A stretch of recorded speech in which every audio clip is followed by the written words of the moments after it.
Hi, I have a Troy-Bilt XP Series 7000 watt generator, less than a year old, and it will not start. Just keeps cranking but will no turnover. I was considering replacing the fuel and spark plug and seeing if that works. Anything else I should consider?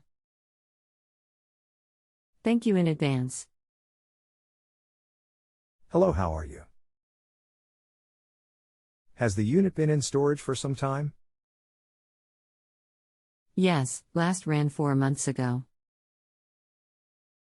Okay, fuel goes bad in as little as 30 days. When this happens, it begins to gum up and block the passageways used for fuel to flow into the engine.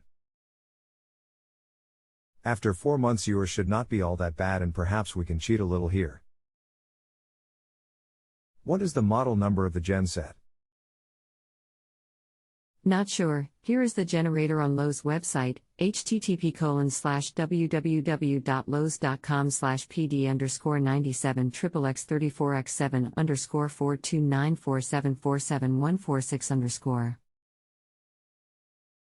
The chat is blocking the majority of the model number, however I can still help you.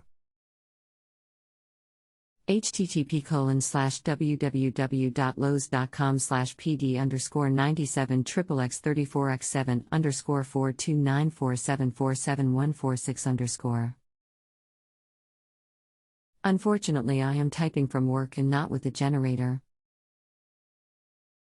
First time on Just Answer. Sorry, I should have written in while I was with the generator. Remove the spark plug and dump about a teaspoon of fuel into the hole, reinstall the plug and wire, turn the choke on, and try to start the engine. That should be enough to get you going again. To prevent this in the future, before storage, run the engine out of fuel. This way there is none in the carb to gum things up and you will have a fresh start every time.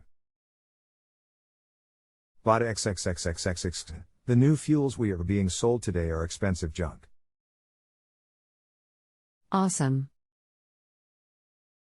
Should I just run it for a while to clean out the carb?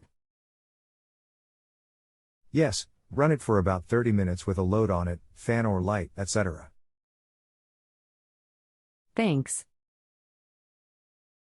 Take care. If you have a home improvement or appliance question and want to chat with an expert now, visit justanswer.com/YTHI.